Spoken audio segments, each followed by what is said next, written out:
Timur Tengah bukan sekadar wilayah gurun, minyak, dan perang. Kawasan ini adalah salah satu pusat paling penting dalam sejarah manusia. Disinilah Yahudi, Kristen, dan Islam berakar. Di wilayah ini pula, para nabi, kerajaan besar, kota-kota kuno, jalur dagang, dan peradaban awal manusia membentuk sejarah dunia. Tapi, ada ironi besar di balik semua itu. Wilayah yang dianggap suci oleh miliaran manusia justru menjadi salah satu kawasan paling sulit mencapai perdamaian. Israel dan Palestina terus berada dalam konflik panjang. Iran dan Israel terlibat ketegangan yang bisa berubah menjadi serangan rudal dan drone. Yaman, Suriah, Irak, Lebanon, dan banyak wilayah lain pernah atau masih membawa luka konflik yang sangat dalam. Banyak orang menyederhanakan semuanya dengan satu jawaban, minyak. Minyak memang penting, tapi konflik Timur Tengah jauh lebih tua daripada minyak bumi modern. Jauh sebelum ladang minyak ditemukan, wilayah ini sudah menjadi tempat perebutan kekuasaan. Kekaisaran datang dan pergi, dinasti naik lalu runtuh. Peta berubah berkali-kali, dan hampir setiap perubahan besar di kawasan ini lahir dari perang, penaklukan, atau perebutan pengaruh. Untuk memahami kenapa Timur Tengah begitu sulit damai, kita harus kembali ke satu momen besar, runtuhnya Kekaisaran Ottoman setelah Perang Dunia Pertama.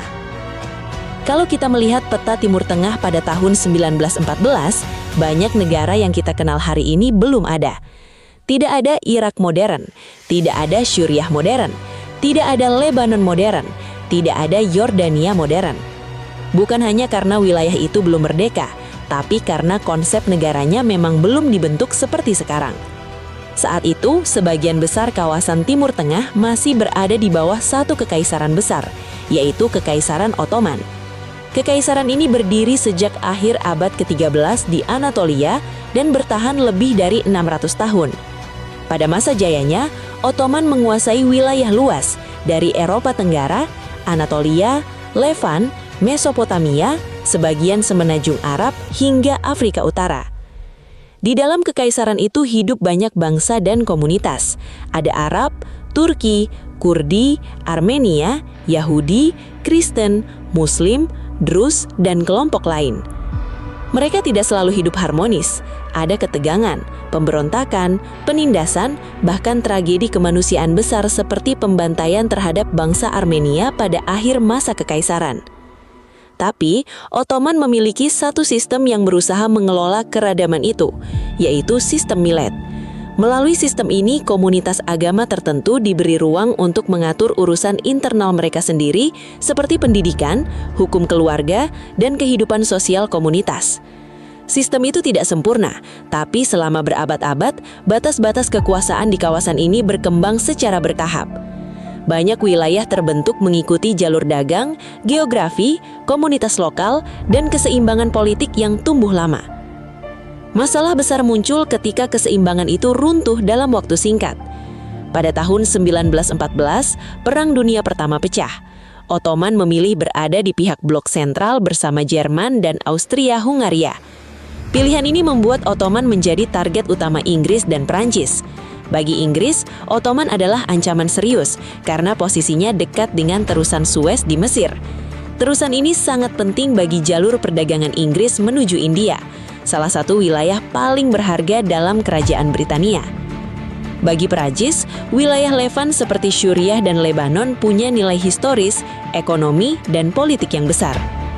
Di tengah perang itu, dua diplomat Eropa mulai menyusun rencana yang akan mengubah nasib Timur Tengah. Mereka adalah Sir Mark Sykes dari Inggris dan François Georges Picot dari Prancis. Pada tahun 1916, mereka membuat kesepakatan rahasia yang kemudian dikenal sebagai Sykes-Picot Agreement. Intinya sederhana, tapi dampaknya sangat besar. Wilayah bekas Ottoman di Timur Tengah akan dibagi menjadi zona pengaruh Inggris dan Prancis. Di atas peta, garis ditarik, wilayah dibagi. Prancis mendapat pengaruh besar di Suriah dan Lebanon, Inggris mendapat pengaruh besar di Irak, Transjordan, dan Palestina. Beberapa wilayah akan berada di bawah kendali langsung, sebagian lain disebut sebagai zona pengaruh, seolah-olah negara lokal boleh berdiri tapi tetap berada di bayang-bayang kekuatan Eropa. Palestina awalnya direncanakan sebagai zona internasional karena punya kota-kota suci bagi Yahudi, Kristen, dan Islam. Namun setelah perang, wilayah itu akhirnya berada di bawah mandat Inggris. Disinilah akar masalah mulai terlihat. Garis-garis yang dibuat Inggris dan Prancis tidak benar-benar mengikuti realitas masyarakat lokal. Tidak mengikuti batas etnis, tidak mengikuti bahasa, tidak mengikuti agama, tidak mengikuti gunung, sungai, gurun, atau pola kehidupan yang sudah terbentuk lama. Dan yang paling penting, mereka tidak meminta persetujuan masyarakat yang tinggal di sana. Akibatnya, banyak kelompok yang sebelumnya hidup dalam struktur kekaisaran luas, tiba-tiba dipaksa masuk ke dalam negara-negara baru. Etnis Kurdi terpecah ke dalam beberapa negara, Turki, Suriah, Irak, dan Iran. Kelompok Sunni dan Syiah yang memiliki sejarah panjang perbedaan politik dan agama dimasukkan ke dalam satu struktur negara seperti Irak, tanpa fondasi pembagian kekuasaan yang benar-benar stabil. Ironinya, saat Inggris dan Prancis diam-diam membagi wilayah itu, Inggris juga membuat janji lain kepada bangsa Arab. Melalui korespondensi Hussein McMahon pada tahun 1915 sampai 1916, Inggris menjanjikan dukungan kemerdekaan Arab jika mereka membantu memberontak melawan Ottoman. Syarif Hussein bin Ali, penguasa Mekah, mendukung pemberontakan itu. Pemberontakan Arab dari tahun 1916 sampai 1918 membantu melemahkan Ottoman di Timur Tengah. Tapi, setelah perang selesai, janji kemerdekaan penuh itu tidak benar-benar diwujudkan. Yang terjadi justru mandat Inggris dan Prancis.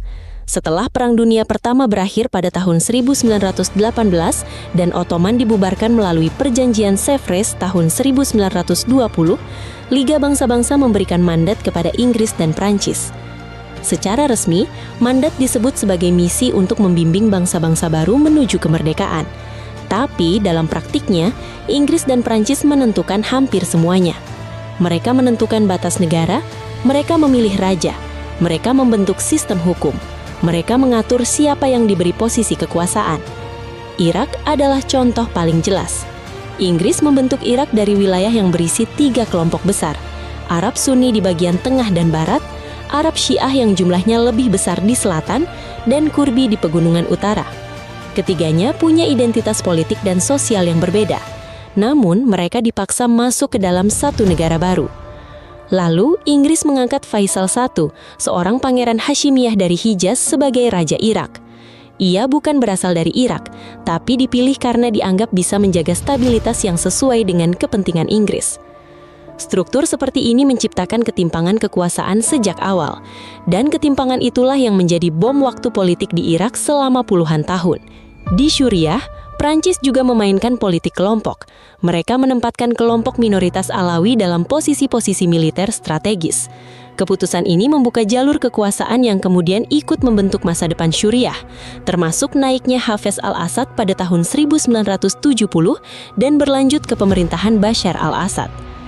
Di Lebanon, Prancis membangun sistem politik berbasis agama. Presiden harus Kristen Maronit, Perdana Menteri harus Muslim Sunni, Ketua Parlemen harus Muslim Syiah. Di atas kertas, sistem ini terlihat seperti pembagian yang seimbang, tapi dalam praktiknya, ia menciptakan struktur yang sangat rapuh.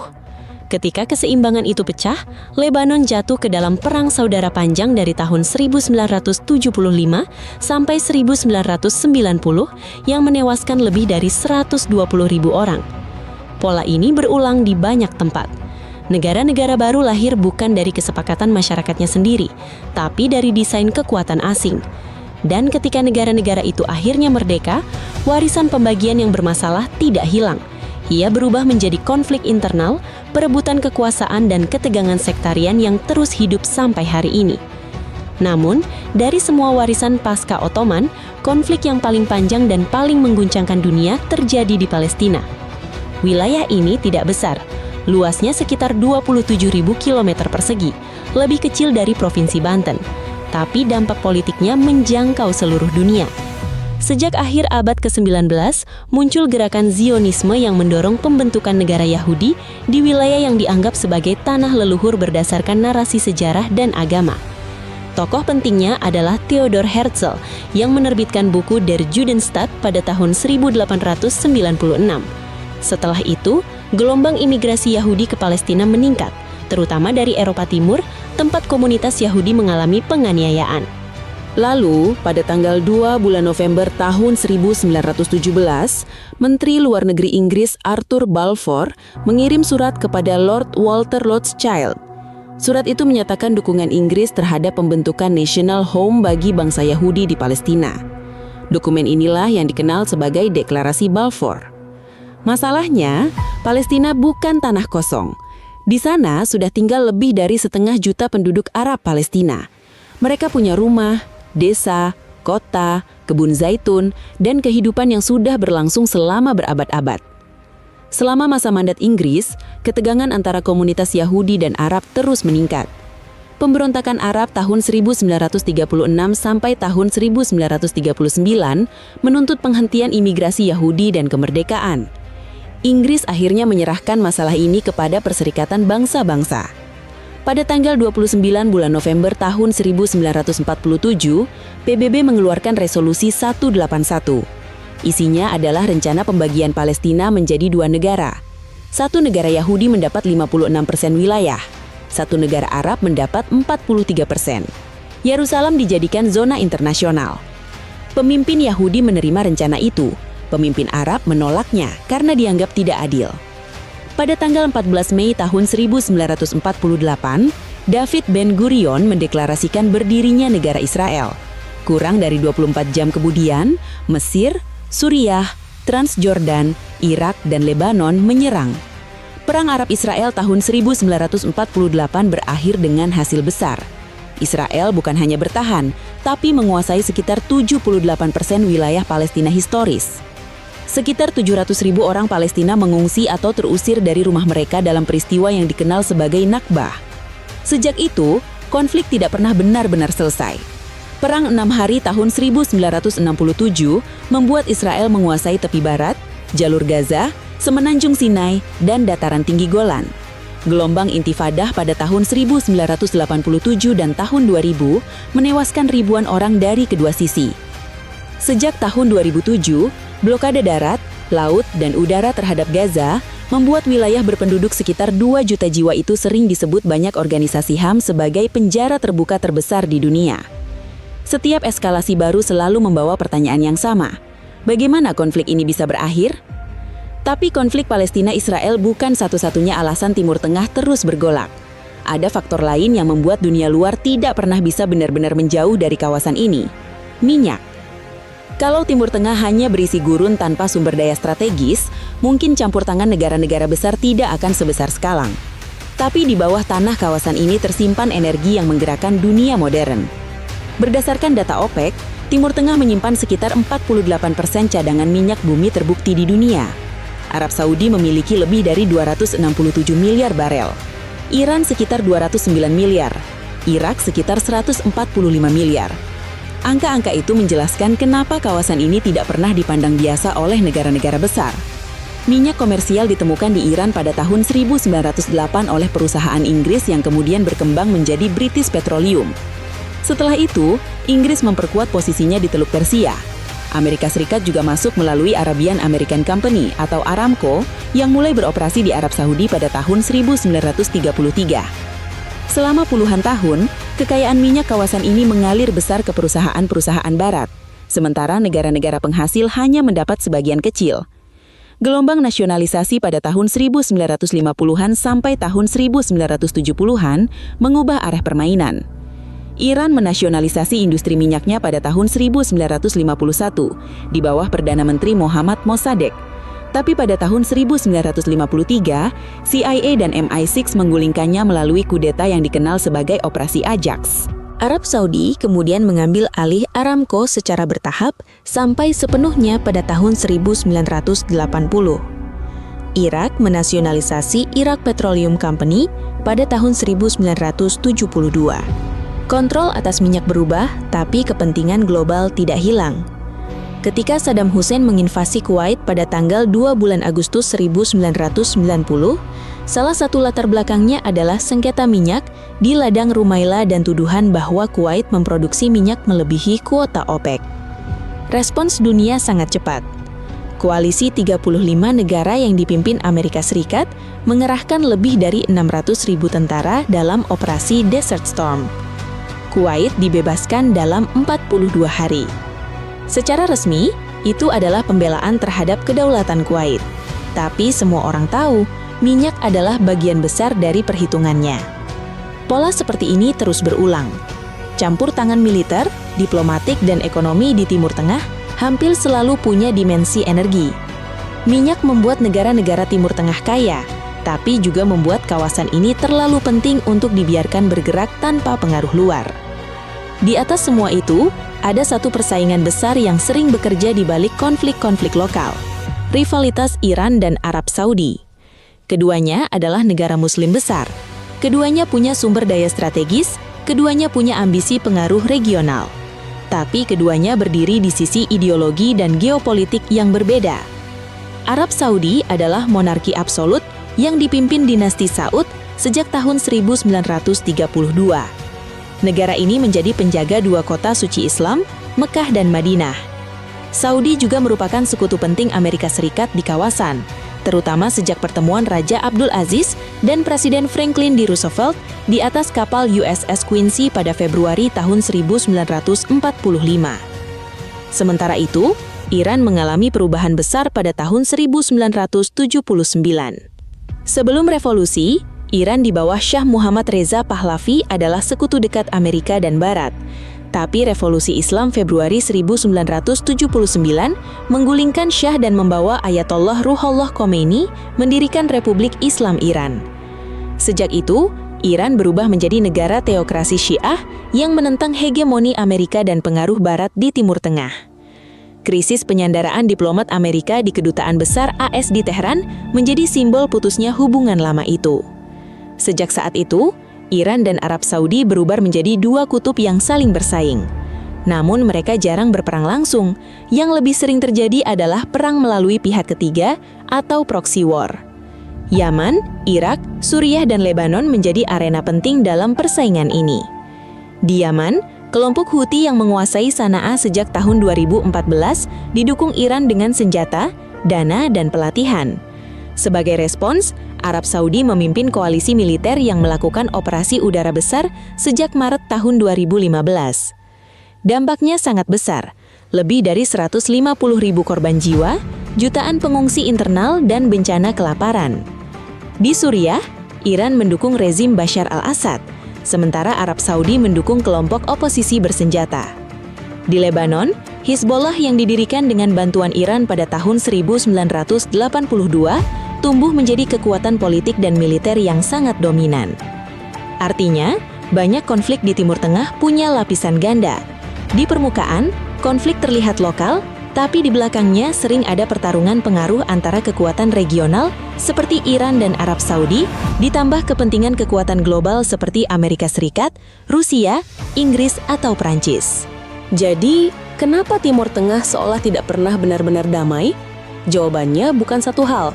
Bukan hanya agama, bukan hanya minyak, bukan hanya Israel-Palestina, bukan hanya Iran dan Saudi. Ini adalah tumpukan masalah yang saling mengunci. Pertama, batas negara yang dibuat secara artifisial setelah runtuhnya Ottoman. Garis-garis itu membentuk negara baru, tapi sering mengabaikan realitas etnis, agama, bahasa, dan sejarah lokal. Kedua, keragaman etnis dan sektarian yang dikelola dengan buruk. Sunni, Syiah, Kurdi, Arab, Turki, Persia, Alawi, Maronit, Druz, dan banyak kelompok lain tidak otomatis menjadi masalah. Yang menjadi masalah adalah ketika identitas itu dipakai sebagai alat kekuasaan. Ketiga, minyak bumi. Selama dunia masih sangat bergantung pada energi fosil, Timur Tengah akan tetap menjadi kawasan yang terlalu strategis untuk diabaikan. Keempat, campur tangan kekuatan luar. Dari Inggris dan Prancis setelah Perang Dunia Pertama, Amerika Serikat dalam kudeta Iran tahun 1953, Uni Soviet dalam Perang Dingin, invasi Irak tahun 2003, sampai keterlibatan Rusia di Suriah pada tahun 2015, kawasan ini terus menjadi arena permainan kekuatan besar. Kelima, konflik lama yang tidak pernah benar-benar selesai. Israel dan Palestina sudah lebih dari 75 tahun tanpa resolusi permanen. Bangsa Kurdi yang berjumlah sekitar 35 juta jiwa masih menjadi salah satu kelompok etnis terbesar tanpa negara sendiri. Rivalitas Sunni dan Syiah punya akar yang sangat panjang sejak sengketa suksesi setelah wafatnya Nabi Muhammad. Semua faktor ini saling berhubungan. Garis batas kolonial memperburuk tegangan etnis. Minyak menarik campur tangan asing. Rivalitas regional memperpanjang perang lokal. Konflik lama diwariskan dari satu generasi ke generasi berikutnya. Itulah kenapa Timur Tengah begitu sulit dipahami jika hanya dilihat dari berita hari ini. Kawasan ini adalah tempat lahirnya kota-kota awal manusia di lembah Tigris dan Efrat. Di Mesopotamia, tulisan pertama diciptakan sekitar 3.300 tahun sebelum Masehi. Kode Hammurabi ditulis di Babilonia. Pertanian berkembang di bulan sabit subur. 3 agama besar dunia juga lahir dari tanah ini. Tapi wilayah yang melahirkan begitu banyak hal besar dalam sejarah manusia, kini lebih sering dikenal sebagai wilayah perang, pengungsian, dan kehancuran. Konflik Timur Tengah bukan cerita sederhana tentang satu pihak yang sepenuhnya benar dan pihak lain yang sepenuhnya salah. Ini adalah cerita tentang peta yang digambar dari jauh, janji politik yang dilanggar, sumber daya yang diperebutkan, identitas yang dipolitisasi, dan jutaan manusia biasa yang menanggung akibatnya. Garis-garis yang dibuat lebih dari 100 tahun lalu oleh para diplomat Eropa masih ikut menentukan siapa yang bertikai hari ini, wilayah mana yang diperebutkan, dan kenapa perdamaian begitu sulit dibangun. Tapi Timur Tengah juga bukan hanya peta konflik.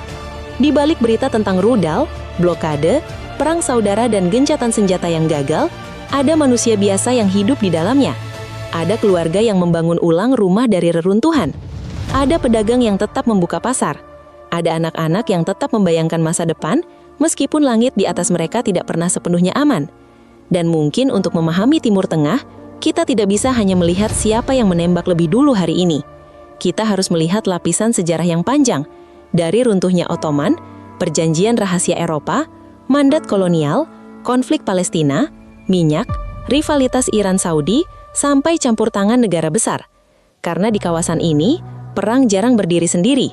Hampir selalu ada sejarah panjang di belakangnya.